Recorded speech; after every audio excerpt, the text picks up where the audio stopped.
예배란 무엇인가 15번째 시간입니다. 예배란 무엇인가 가운데서도 5번째 신약시대의 예배 부분입니다. 그래서 신약시대 예배 부분은 그리스도의 예배와 성도들의 예배가 되어 있습니다. 성도들의 예배 부분에서 신약시대 성도들의 예배는 교회의 머리 되신 그리스도께서 예배를 근본으로 삼는다. 그것은 성도들이 교회의 머리 되신 예수 그리스도의 몸된 지체들이기 때문이다. 예수께서 말씀하신 대로 포도나무 가지가 포도나무를 떠나서는 열매를 맺을 수 없는 것 같이 사도 및 성도들은 교회의 머리가 되시는 예수 그리스도를 떠나게 되면 아무것도 할 수 없는 것이다.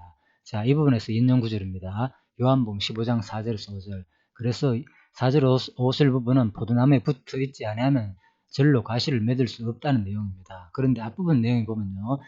물은 내게 2절 특히 과실을 맺지 아니하는 가지는 아버지께서 이를 재버리고 무로 과실을 맺는 가지는 더 과실을 많이 맺게 하려고 이를 깨끗게 하느니라고 되어 있습니다. 그리고 5절에는 3절에는 너희는 내가 일러준 말로 이미 깨끗하였으니 자 이런 부분이 나옵니다. 그래서 포도나무에 붙어 있게 되면 과실을 많이 맺는다 그랬는데 요한복음 15장 2절 부분 보면은 과실을 맺지 아니하는 가지는 이제 이를 재버린다 그러니까 우리가 포도나무에 붙어 있더라도 열매를 안 맺게 되면 우리는 진짜 결국은 지옥에 가는구나. 자, 이렇게 볼 수 있습니다. 그래서 많은 사람들이 여기에 대한 해석이 분분합니다. 그리고 또 이러한 부분은 상당히 자유의지와 관계된 내용이고 신인 합력설 온갖 여러 가지 이제 성도의 견인도 포함되고요.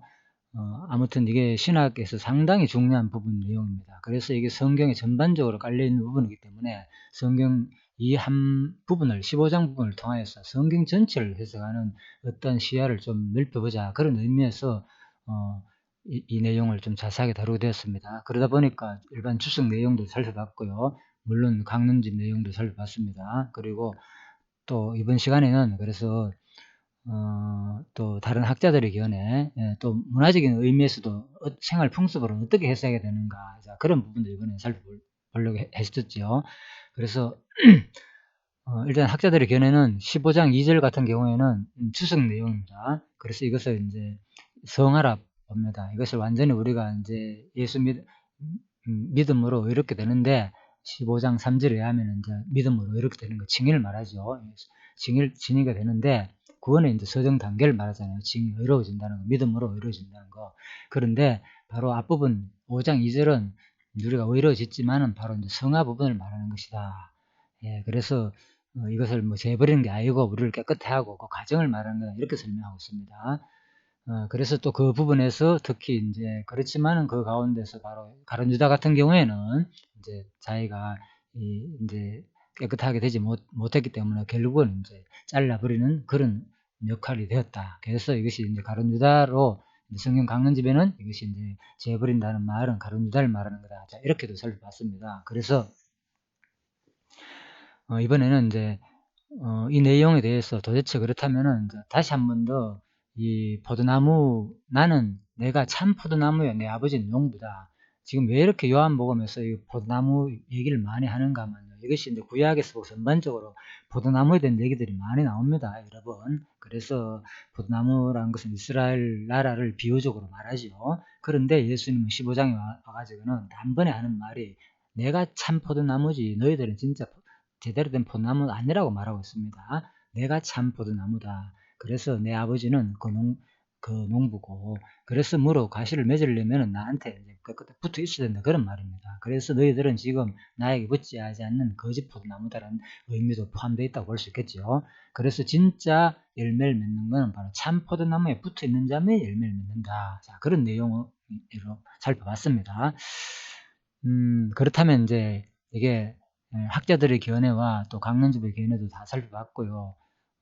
그래서 자 이번 시간에는 자 뭐 학자들의 견해는 이제 그래서 이런 조직 신학에 의해 가지고 이렇게 보죠. 구원의 서정 단계를 말하는 거죠, 그죠? 그래서 이제 징의가 있고 난 다음에 이제 성화가 있고, 그죠? 뭐 성도의 견인 영화까지도 있고, 그죠?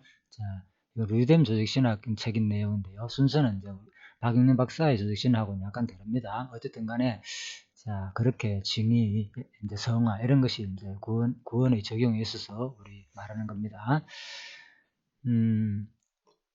자, 그 다음에 이제 예배란 무엇인가 다시 이제 돌아가겠습니다. 그래서 우리는 지금 자, 신약 시대에 우리 성도들의 예배에 대해서 살펴보는 중입니다. 그래서 이제 우리 스스로 성도들의 예배는 저절로 되는 게 아니고 바로 포도나무에 붙어 있을 때만이 제대로 된 이제 예배를 드릴 수 있다. 그 부분을 지금 설명하는 중이었습니다. 자, 그래서 일단 이제 이번에는 당시 이제 좀 문화적으로 문화적으로 좀 제대로 살펴보고 이 포도나무 비유를 왜 이렇게 말했는지 도대체 이 포도나무 비유는 무슨 의미인지 그래서 그거를 통해서 한번 또 다른 분은 어떻게 이걸 해석하는지 또 한번 살펴보도록 하겠습니다. 자, 예, 포도나무 이거는 사진입니다. 네이버에 검색해가지고 제가 찍은 거고요. 자, 그리고 자 우선 이 내용을 우리가 이제 이해하기 위해서는요. 먼저 일단 문화적으로 이해를 하려면은 뭐 이스라엘 사람들이 제일 잘할 거 아닙니까? 그죠? 포도나무 농사법을 알고 그 당시에 어떻게 이제 식물들을 자라게 하고 키웠는지 그죠? 자, 그래서 직접 이제 이 나라에서 말입니다. 예를 들면은 제가 이제 소개 드릴 분은 아, 바로 이제 조금 이따 나올 텐데요. 뉴모세라고 많이 좀 알려진 분입니다. 강의도 인터넷에 검색하면 많이 나오고요. 그 이제 이분은 이제 경희대학과 한의과도 졸업하고요. 또 히브리어 의대에 세포생리학 석사 과정도 마치고 또 히브리어 의대 양리학 박사 과정도 졸업했고요. 그래서 스스로서는 여러 가지 열린다 성경 대표적인 거 열린다 비유 뭐 여러 가지 몇 건 있습니다. 뭐 유대인 바라보기 역사 드라마로 보는 열린 성경 등 성경 꽤 저서들이 있습니다. 그리고 지금 뭐 서울신학대학교 나오고 신대에 나오고요. 그리고 이스라엘 히브리 대학교를 졸업했고 현재 서울신학대학교와 구약학 교수와 서울신학대학교 대학원 원장 그리고 수정성결교회 협동 목사로 섬기고 있는 사람이라고 되어 있습니다. 양력은.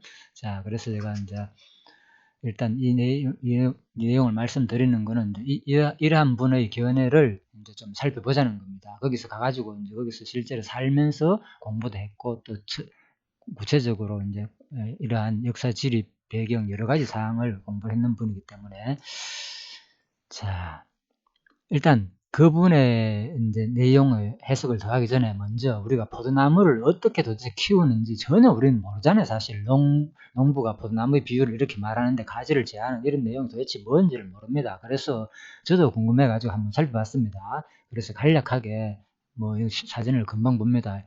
네이버에 이제 검색하면 나오는 겁니다. 그래서 촌노의 정원이란 네이버 어떤 블로그에 나온 내용입니다.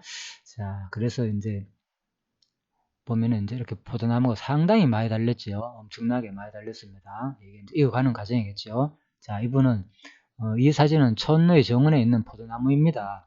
촌노는 정은수로 자기는 이제 촌노라고 표현했네요. 촌놈이 아니고 그냥 정은수로 포도나무 두 그루를 키웠는데 두 그루의 포도가 180송이 열립니다. 어마어마하네요. 두 그루인데 이렇게 많이 열렸다는 겁니다.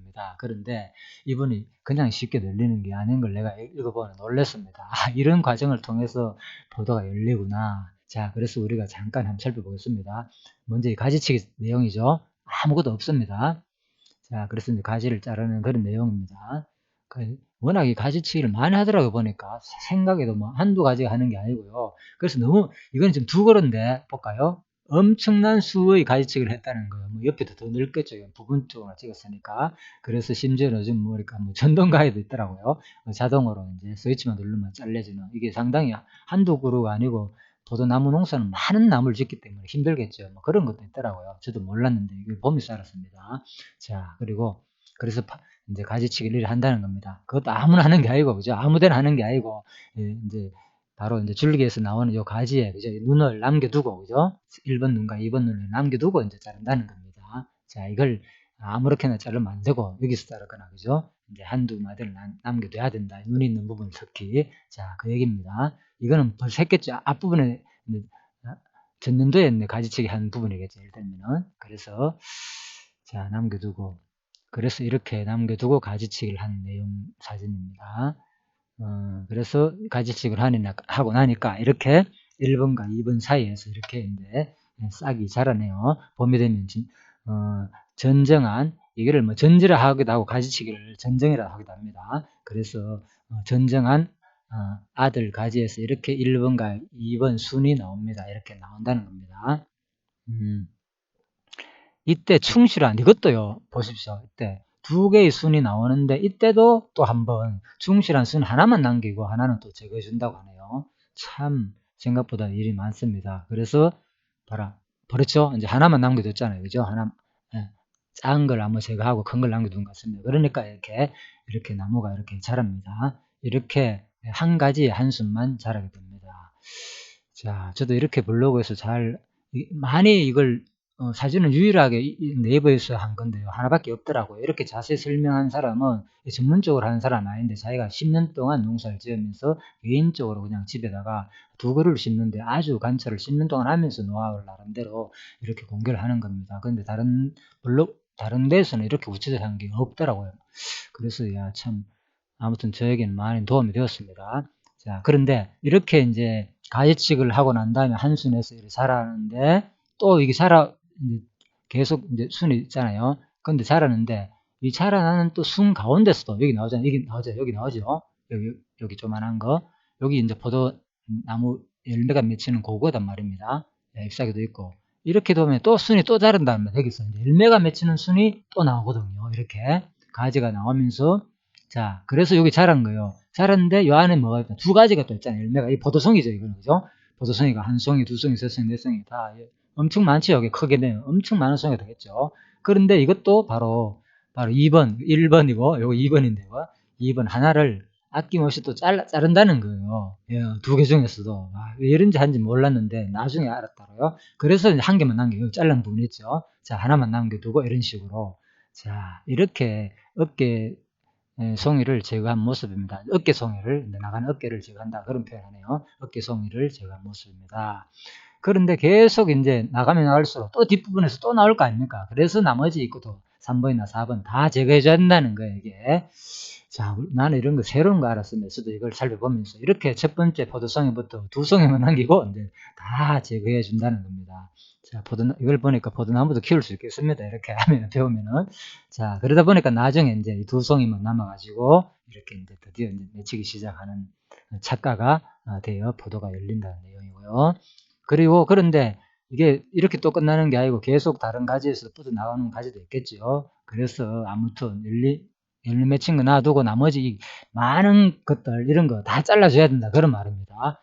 자세히는 모르겠는데 아무튼 그런 내용이더라고요. 더 이상 못 붙도록 두 번째 열린 포도부터 9마디를 자르기를 합니다. 자, 그래서 어쨌든 간에 첫 번째 그 두 포도송이만 이제 열린 내용입니다. 그런데 또 여기서 제가 놀란 거는요. 이 안에서 또 무슨 일이 있는가 하면요. 이제 포도알이 콩알만큼 자라면 알 쏟기를 해야 한다고 하네요. 그래서 여기서 그냥 끝나는 게 아니고 여기서 또 알 쏟기. 그래서 또 이 안에서 너무 빡빡하게 자라면 잘 안 자라니까 일부를 제거해 준다 그 말입니다. 그죠? 그래서 정은수로 키우는 경우는 하지 않아도 무방하지만 이제 보다 큰 포도알을 원한다면 알 쏟기를 해야 합니다. 그래서 알 쏟기는 한 알씩 하는 것이 아니고 사진처럼 복잡한 부위 군데군데 소송이 전체를 따낸다는 거예요. 복잡한 부위를. 예? 그래서 그래야만이 이제 알이 굵게 잘 자랄 수 있다 그 말입니다. 예. 참 그래서 크게 키울 수 있다는 게 쉬운 일이 아니라는 걸 알았습니다. 그렇게 이런 식으로 그죠? 우리는 이건 절대로 자른다고 생각을 못 했는데 이렇게 잘라내 가지고 이제 소송이를 알 쏟기를 한다는 겁니다. 자, 그래서 알 쏟기 하고 난 다음에 이제 뭡니까 이제 봉지로 이렇게 종이 봉지로 씌워주면은 이제 병균이나 해충이 없던 그런 내용으로 보습니다. 자, 그 다음에 그래서 전체적으로 이제 봉지를 씌운 모습입니다. 자, 그리고 난 다음에 결국 이제 봉지를 씌워가지고 나중에 봉지를 벗겼을 때 이렇게 포도송이가 열린 내용이네요.